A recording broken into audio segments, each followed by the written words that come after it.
پریشانیاں بہت ہیں. ارے رشوتیں کھاؤ، سود کھاؤ، نمازیں قضا کرو، قرآن برسوں تک کھولا نہیں جائے گا، اللہ اس کے رسول کا ذکر نہیں کیا جائے گا،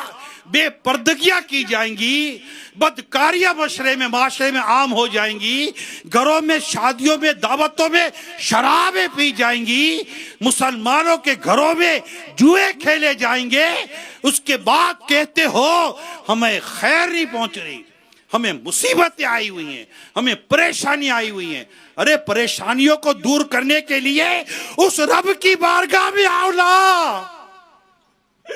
اس اللہ کے حضور سجدہ کرو نا، جو پریشانیاں دور کرنے والا ہے، جو ہمارے حال سے باخبر ہے، جو ہماری تکلیفوں کو دور کرنے پر قادر ہے. آئے نا سب مل کر توبہ کرے، سارا گھر بیٹھ کر اپنے رب کے حضور استغفار کرے، جو نماز قضا کرنے کی عادت ہے ان کو دور کریں، جو رمضان کے روزے بلا اجازت شرعی قضا کرنے کی عادت ہے اس کو دور کریں. زکوٰۃ فرض ہونے کے باوجود جب لوگ زکوٰۃ نہیں دیں گے، عشر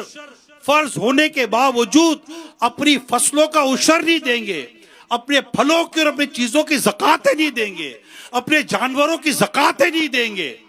حج فرض ہو جانے کے باوجود جب حج نہیں کریں گے، اتنی کھل کر دھڑلے کے ساتھ اپنے رب کی نافرمانی کرنے کے بعد ہم کس خیر کا انتظار کر رہے ہیں؟